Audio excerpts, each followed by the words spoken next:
عفوا أخي.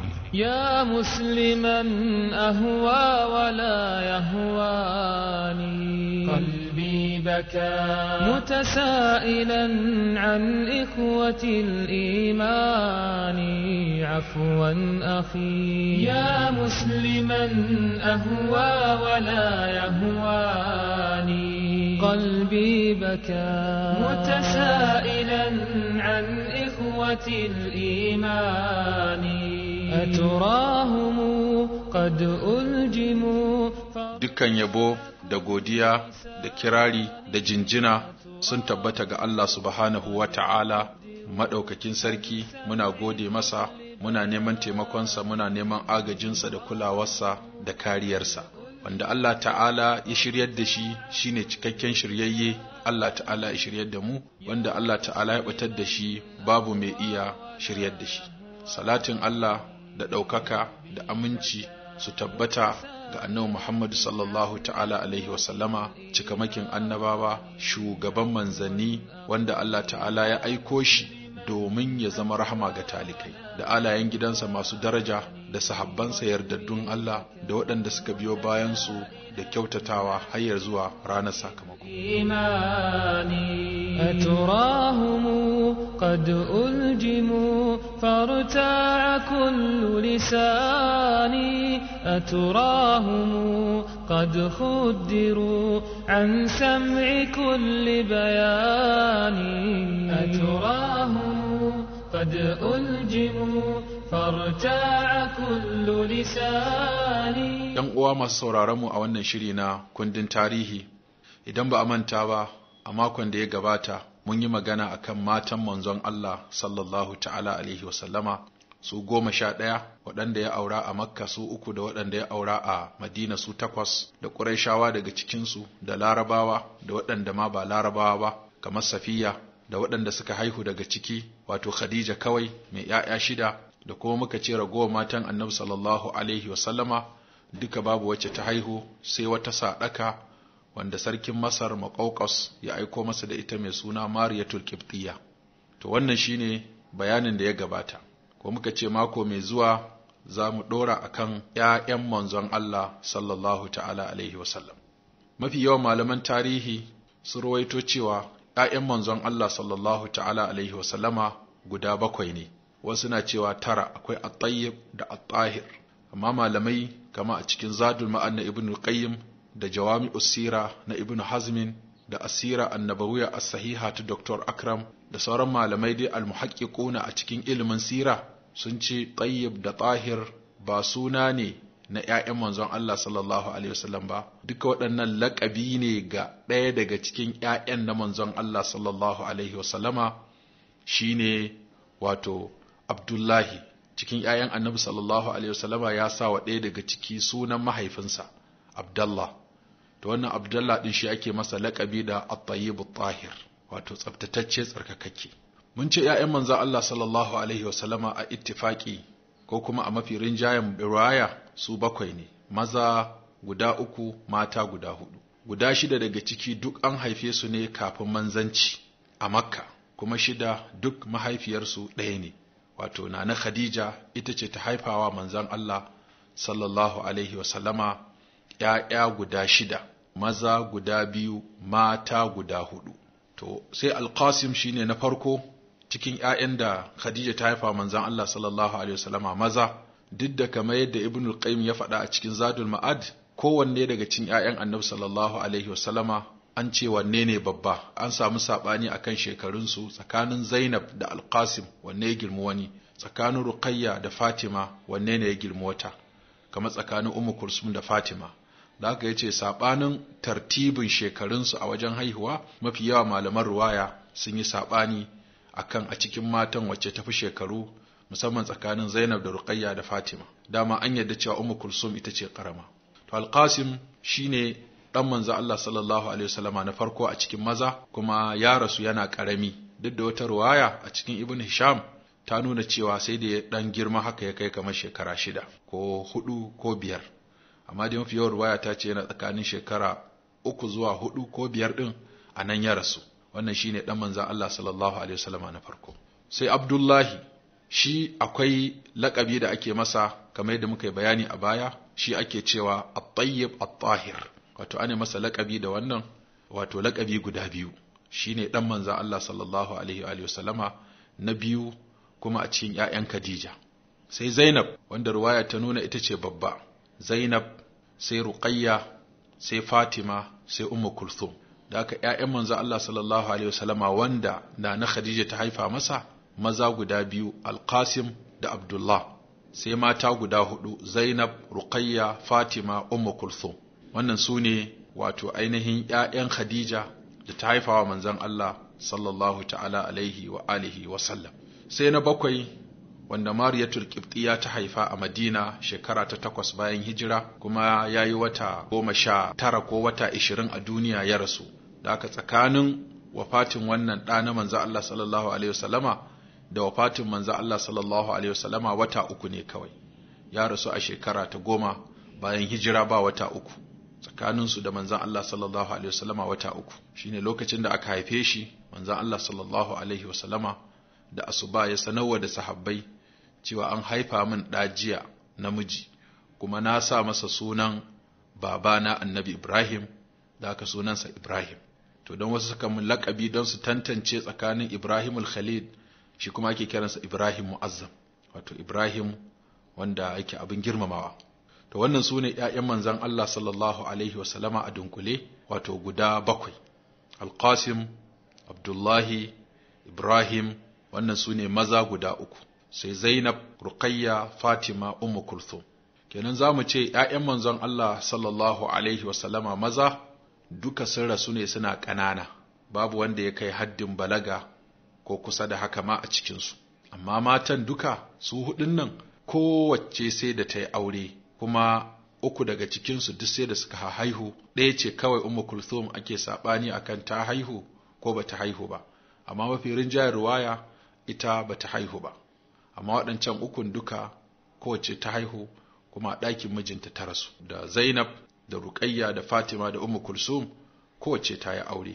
‘Ya'yan manzon Allah sallallahu alaihi wasallama matan kamar yadda muka yi bayani kowace a ɗakin mijinta ta rasu, kuma duka ‘ya'yan manzon Allah sallallahu alaihi wasallama guda 6 can na farko in ka ɗauke Ibrahim Mu'azzam dukkan su haihuwan Makka ne, ɗaya ne kaɗai aka haifa a Madina, kamar yadda muka yi bayani cewa ko yana wata 19 ko 20 ko 22 a shekara ta 10 ya rasu wannan ƙaramin ɗan na manzon Allah sallallahu alaihi wasallama Ibrahim Mu'azzam, wanda tsakanin wafatinsa da manzon Allah sallallahu alaihi wasallama wata 3 ne kawai, kamar yadda ya zo a cikin Jawami'us Sira na Ibn Hazm al-Andalusi rahimahullahu ta'ala.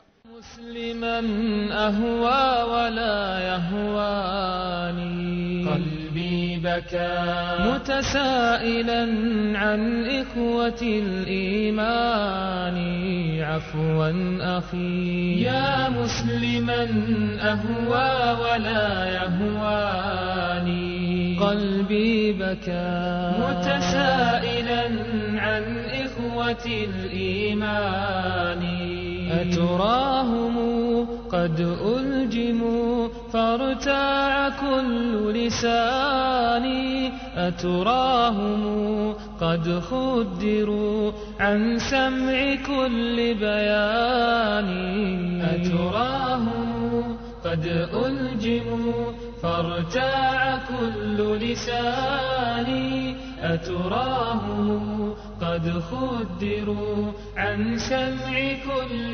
بيان. babbar ‘yar manzon Allah sallallahu Alaihi wasallama ta auri Abul As ibn Rabi, sunansa Al-Qasim bin Rabi bin Abdul Uzza bin Abdul Manaf, shi ne wato sirikin manzon Allah sallallahu Alaihi wasallama na farko wanda ya auri babbar ‘yarsa. Da aka sirikan manzon Allah sallallahu Alaihi wasallama 3 ne. Wannan shi ne sirikin manzon Allah sallallahu Alaihi wasallama na farko, wanda laƙabinsa shi ne Abul As ibn Rabi, sunansa kuma Al-Qasim bin Rabi bin Abdul Uzza bin Abdul Manaf. Da haka shi ma dangi ne na manzan Allah sallallahu alaihi wasallam sun haɗu a Abdul Manaf. Ta haifa masa ‘ya'ya guda 2, wato jikokin manzan Allah sallallahu alaihi wasallam da suka fito ta hanyar Zainab da sirikinsa Al-Qasim bin Rabi ko Abul As bin Rabi, akwai Aliyu da Umama. Wannan su ne ‘ya'ya guda 2 da ta haifa. Ita wannan Umama ɗin wato ta girma har ma wato sayyidina Aliyu ya aure ta bayan wafatin na Fatima. Ita ce kuma yarinyar nan da hadisi ya zo a cikin Sahihul Bukhari, manzon Allah sallallahu alaihi wasallama yana ɗauko ta, yana yin sallah yana rike da ita, ko yana rungume da ita, ko yana wato rike da ita a hannunsa. In zai yi sujjada sai ya aje ta, in zai yi ruku'u ya aje ta, in kuma zai ɗago sai ya ɗauko ta ya rike ta a hannu. Wanda a cikin Fatahil Bari ya yi dogon bayani akan hikimar da ta sa Annabi sallallahu alaihi wasallama ya ɗauko wannan jikanya tasa ya wato yi sallah da ita, wanda jikarsa ce ‘yar Zainab ‘yar manzon Allah sallallahu alaihi wasallama, ita Umama ɗin. Ita Zainab ta rasu a shekara ta 8 bayan hijira, shi kuma Abul As ɗin sirikin manzon Allah sallallahu alaihi wasallama da ya auri Zainab, shi kuma ya rasu a lokacin khalifancin Sayyidina Umar. To wannan ita ce ‘yar manzon Allah sallallahu alaihi wasallama ta farko, kuma mun ji sirikin manzon Allah sallallahu alaihi wasallama na farko shine Abul As ibn Rabi ko Al-Qasim bin Rabi bin Abdul Uzza bin Manaf. Kuma mun ji cewa jikokin manzon Allah sallallahu alaihi wasallama ta hanyar yarsa wato Zainab ya'ya biyu ne, na ɗaya shine Umama, sai na biyu kuma Aliyu. Wannan su ne jikokin manzon Allah sallallahu ta'ala alaihi wasallama da suka fito ta hanyar Ruqayya. Sai kuma wato sirikin manzon Allah sallallahu ta'ala alaihi wasallama na biyu, wato Ruqayya, ita ta auri Sayyidina Usman. Da haka Sayyidina Usman shine sirikin manzon Allah sallallahu alaihi wasallama na biyu, kuma wanda ya auri yarsa Ruqayya. Ta haifa masa ɗa mai suna Abdullahi, amma shi Abdullahi ya rasu yana da shekara 4, shi ɗan wato ita Ruqayya. Don haka akwai jika na manzon Allah sallallahu alaihi wasallama ta ɓangaren Ruqayya mai suna Abdullahi ɗan Usmanu ɗan wato Ruqayya, jikan manzon Allah sallallahu alaihi wasallama, wanda ya rasu yana shekara 4. Ita kuma Ruqayya ta rasu bayan yakin Badar da kwana 3. Shi yasa ma Sayyidina Usman bai samu damar zuwa yakin Badar ba. Dalili shine lokacin da za a fita yakin Badar, wato matarsa Ruqayya ba ta da lafiya.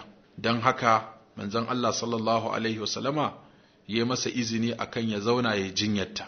Kuma an dawo daga yakin Badar, ana murnar dawowa daga yakin Badar, kuma aka zo aka samu ita Ruqayya Allah ya yi mata cikawa. Don haka ana murnar Badar, kuma ana wa Sayyidina Usman ta'aziyya na rasuwar wato matarsa, kuma ana yi wa manzon Allah sallallahu alaihi wasallama ta'aziyya na rasuwan yarsa Ruqayya matar Usman. To don haka nema manzon Allah sallallahu alaihi wasallama yasa aka raba ganimar Badar Sayyidina Usman, tunda wani uzuri ko wata darura ta tsaye da shi bai samu daman halattar ko zuwa wato ainihin yakin Badar ba. To sai ainihin wato abin nan na biyu, wato sirikin manzon Allah sallallahu alaihi wasallama na uku, wato wanda ya auri Ummu Kulthum. Ta yiwa mu ce ita Ummu Kulthum ba wani sabon surukuta akai ba, domin Sayyidina Usman din ne dai wato ainihin manzon Allah sallallahu alaihi wasallama ya ɗauko ‘yarsa ta uku, wato Ummu Kulthum, ya aurawa Sayyidina Usman. Da haka Sayyidina Usman shi kaɗai ne ya rabauta da ya auri ‘ya'yan annabi sallallahu alaihi wasallama guda biyu. Ya auri Ruqayya, ta rasu bayan gama yaƙin Badar da kwana 3, kuma ta haifa masa ɗa mai suna Abdullahi, ya rasu yana ɗan shekara 4. Sai kuma Ummu Kulsum, ‘yar manzon Allah sallallahu alaihi wasallama da ya aura bayan rasuwan yayanta. Wataƙila ina ga daga nan ne ma mafi yawa za ka ga mutanenmu a musamman a wannan ƙasa, idan ka auri yarinya, idan wato yatta ka auri yatta in ta rasu, sai ka ji iyayenta sun ce ba komai za su baka kanwata. Don na ga wataƙila koyi ne, ko kuma da wannan kissa ta Usman ake kafa hujja akan halaccin wannan abu, kuma gashi ya halatta, don Annabi sallallahu alaihi wasallama ya ji daɗin surukuta da Sayyidina Usman. Don haka da ainihin ‘yarsa ta farko Ruqayya ta rasu, don haka sai ya aura masa Ummu Kulsum, don sai an ji daɗin surukuta da mutum ake ƙara masa. Ita kuma Ruqayya, ko mu ce Ummu Kulsum, ta zauna da Sayyidina Usman tsawon shekaru daban-daban, har kusan shekara ainihin wato 7 ko 8. ta rasu a shekara ta 9 bayan hijira, ita Ummu Kulsum din yar manzon Allah sallallahu alaihi wasallama a cikin mata ta uku, ma wato matar Sayyidina Usman. Sai kuma Fatima radiyallahu anha, wanda ita ce yar manzon Allah sallallahu ta'ala alaihi wasallama cikon ta 4, wacce Sayyidina Aliyu radiyallahu ta'ala anhu ya wato aure ta. Idan muka lura, auren Fatima radiyallahu anha da Sayyidina Ali aure ne na zumunta, domin Sayyidina Ali yana matsayin ƙani ne ga manzon Allah sallallahu ta'ala alaihi wasallama, domin da mahaifinsa Abu Talib da mahaifin manzon Allah sallallahu alaihi wasallama Abdullahi wato li'abbai ne, wasu sun ce ma shaƙiƙai ne, amma da ruwayar li'abbai din tafi wato babansu ɗaya. Don haka ‘yan maza zur suke tsakanin manzon Allah sallallahu alaihi wasallama da Sayyidina Ali, kuma kamar ƙani yake a gare shi ta wannan ɓangaren.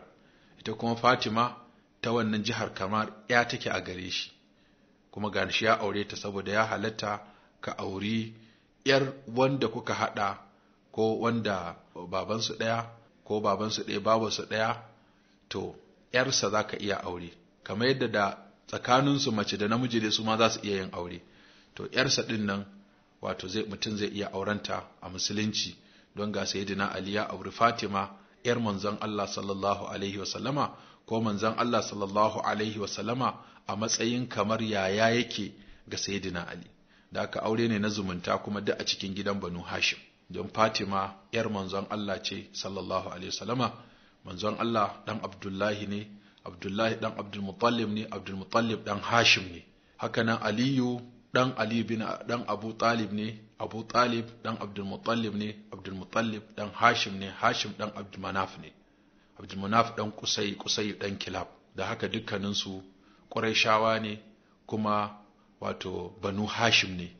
Da haka aure ne na zumunta ta ɓangarori guda uku, ga zumunta ta gida ɗaya, ga zumunta ta addini ɗaya, ga zumunta kuma ta wato ainihin manufa ɗaya. مسلما أهوى ولا يهواني قلبي بكى متسائلا عن إخوة الإيمان عفوا أخي يا مسلما أهوى ولا يهواني قلبي بكى متسائلا عن إخوة الإيمان أتراهم قد ألجموا فارتاع كل لساني أتراهم قد خدروا عن سمع كل بيان أتراهم قد ألجموا فارتاع كل لساني أتراهم قد خدروا عن سمع كل بيان. ita Fatima wato ta haifawa Sayyidina Ali ‘ya'ya, wasu na cewa guda 4, wasu na cewa guda 5. Babban su shine wato Hassan. Hassan shine babban ɗan wato Sayyidina Ali. Wasu da yawa sun ɗauka kamar Hassan da Husaini tagwaye ne, amma gaskiya ba tagwaye ba ne. Sayyidina Hassan ya girma Sayyidina Husaini da shekara 2. Sayyidina Hassan aka fara haihuwa, daga baya kuma aka haifi Sayyidina Husaini, wanda su ne maza guda 2. Sai kuma Ummu Kulthum, sai kuma Zainab, sai kuma wanda ake sabani akan sa Al-Muhsin ko Al-Muhassin, kamar yadda aka yi sabani akan wasalce sunan, ko Al-Muhsin ko Al-Muhassin, wanda aka ce shi kuma wato barinsa aka yi ko kuma haihuwarsa aka yi barai. Amma waɗancan guda 4 su ne jikokin manzan Allah sallallahu alaihi wasallama na ɓangaren Fatima, wanda zuriya ta yaɗu ta tsatsansu, wato Sayyidina Hassan wanda shine babba, sai mabinsa Sayyidina Husaini, sai Ummu Kulthum, sai Zainab. Ita Ummu Kulthum din nan ita ce wacce Sayyidina Ali bin Abi Talib ya aura wa Sayyidina Umar radiyallahu anhu, wanda ta haifa wa Sayyidina Umar ƴaƴa guda 2, da namiji da mace. Ta haifa wa Sayyidina Umar, ko kuma duk maza ne guda 2 a wata ruwaya.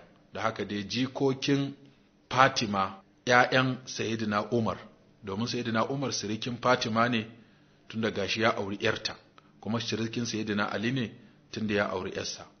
kuma ‘ya'yan ko mu ce jikokin Fatima wanda suka fito daga zuriyar Sayyidina Umar ‘ya'ya ne guda biyu wanda ‘yar Fatima ta cikinta ta haifa wa Sayyidina Umar ‘ya'ya guda biyu, kuma wannan ya nuna Sayyidina Umar wato sirikin Fatima ne da Aliyu, kuma a cikin gidansa akwai jikokin Fatima da jikokin Sayyidina Ali. Wannan shine abin da ya tabbata, kuma dukkan littattafai na tarihi sun tabbatar da wannan. Kama aka koma waɗannan littattafai Jawami'us Sira na Ibn Hazm al-Andalusi juz'i na 1 shafi na 38, da Ibn Sa'ad juz'i na 1 shafi na 85, da Zadul Ma'ad ya kawo maganar ƴaƴan Annabi sallallahu alaihi wasallam juz'i na 1 shafi na 49, da Ibn Hisham juz'i na 1 shafi na 202, da Tahzibu Ibn Asakir juz'i na 1 shafi na 291, da Ibn Kasir juz'i na 5 shafi na 306, da Tahzibun Nawawi juz'i na 1 shafi na 26, da Talqihul Fuhumi shafi na 15, da kuma Tarikhul Khamis juz'i na 1 shafi na 272, da Al-Isaba fi Tamyiz Sahaba na Ibn Hajar Al-Asqalani, da Al-Isti'ab fi Ma'rifati Ashab. Duka waɗannan sun kawo dogon bayani game da ‘ya'yan manzon Allah sallallahu alaihi wa alihi wa sallama, da kuma irin wato daraja da kima da suke da shi. Domin kamar yadda muka yi bayani, kujera a gidan manzon Allah sallallahu alaihi wa sallama hawa-hawa ce, kowa da kujerarsa. ‘Ya'yan manzon Allah sallallahu alaihi wa sallama suna da kujera da matsayin da a wannan matsayin sun wuce matansa. Akwai kuma matsayin da matansa suke da shi wanda a wannan matsayin kuma sun wuce ‘ya'yansa. Yadda za a gane haka shine, idan matan Annabi sallallahu alaihi wasallama suka ce, duk duniya babu kamar mijinmu, duk duniya babu kamar mijinmu, kun ga duk duniya ba mai ja da su, don abin da suka faɗa gaskiya ne, in ma ka ja da su sai Allah ya dankara ka auta, don ka ce akwai wani mutum kenan da ya fi manzon Allah sallallahu alaihi wasallama wanda kuma babu. To kun ga anan shine matsayin da suke da shi, cewa duk duniya ba kamar mijinsu. Su kuma ƴaƴan Annabi sallallahu alaihi wasallama za su iya tashi su ce mu kuma duk duniya babu kamar babanmu. Kun ga su kuma anan sun wuce kowa, don abin da suka faɗa gaskiya ne, babu kamar babansu, ma'ana ba mai matsayi irin na babansu. Kun ga anan su kuma sun wuce matan Annabi sallallahu alaihi wasallama, wanda da su matan Annabi za su ce duk duniya babu kamar babanmu, da sai a ja da su. Kamar da su kuma ‘ya'yan Annabi da za su ce duk duniya, wato su waɗanda suka yi auren, su ce babu kamar wato mazajenmu, su ma da sai a yi jayayya da su. Kun ga kenan kujerar matan Annabi sallallahu alaihi wasallama shine duk duniya ba kamar mijinsu. Su kuma kujerar ‘ya'yan Annabi sallallahu alaihi wasallama duk duniya ba kamar babansu.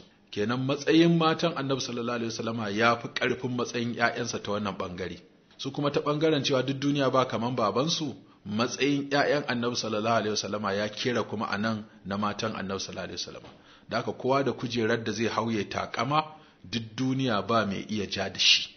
Matan Annabi ba wanda zai ja da su akan cewa duk duniya ba kamar mijinsu, kamar yadda ‘ya'yan Annabi sallallahu alaihi wasallama ba wanda zai ja da su akan duk duniya babu kamar babansu. Kun ga ashe kenan kowanne da matsayinta, kowanne da matsayinsu, da kuma daraja da kima da martaba da Allah subhanahu wata'ala ya basu, wanda babu mai iya ja da su face sai ya ci ƙasa, sai ya faɗi warwas, kuma sai ya ji kunya. Da haka tunda matan Annabi sallallahu alaihi wasallam ba wanda ta haihu tare da shi, to shi yasa sai Allah ya musu wata baiwa da kyauta ta alheri, yace wa azwajuhu ummahatuhu. Su matan Annabi sallallahu alaihi wasallama a matsayin iyaye suke ga dukkan mu'minan duniya. Kenan tunda ba su haihu ba, sai Allah ya mayar da duk wani mumini da ke faɗin duniyan nan ta Allahu, wanda suka wuce da wanda suke yanzu da waɗanda za su zo, duka matan Annabi a matsayin iyaye suke a gurinsu. Yadda za mu mutunta iyayenmu, mu darajta su, mu kimanta su, mu yi musu biyayya, mu yi musu ladabi, haka ya kamata ko fiye da haka mu yi wa matan Annabi sallallahu alaihi wasallama. Kun ga yanzu akalla akwai musulmi kusan biliyan 2 a duniya, duka kuma a matsayin ya suke ga wato ainihin matan Annabi sallallahu alaihi wasallama. Su kuma ‘ya'yan Annabi sallallahu alaihi wasallama darajarsu ta zo ta ɓangare uku. Na ɗaya, kasancewarsu tsoka jini na manzan Allah sallallahu alaihi wasallama. Na biyu, kasancewarsu sahabbai. Na uku, kasancewa babu kaman mahaifinsu a daraja da kima da isa a wajen Allah. da haka nan ne su ma kimarsu da darajarsu ta bayyana. Musliman ahwa wala yahwani qalbi baka mutasailan an ikhwati al-imani afwan akhi. Wannan za mu tsaya a cikin wannan shiri namu na kundin tarihi a wannan mako wanda muka dan taba bayani akan tarihin ƴaƴan manzon Allah sallallahu alaihi wasallama guda 7, 4 mata wanda kun ji duk kowace ta yi aure kuma a ɗakin mijinta ta rasu kuma duk sun haihu a ɗakin mijinsu in banda Ummu Kulsum, da kuma maza guda 3 wanda kun ji cewa duk sun rasu ne suna ƙanana. Wannan su ne ƴaƴan Annabi sallallahu ta'ala alaihi wasallama wanda za mu tsaya a wannan mako. Ni mai gabatar da wannan shiri Muhammad Aminu Ibrahim Daurawa nake cewa wassalamu alaikum wa rahmatullahi wa barakatuh. قد ألجموا فارتاع كل لساني أتراه قد خدروا قد خدروا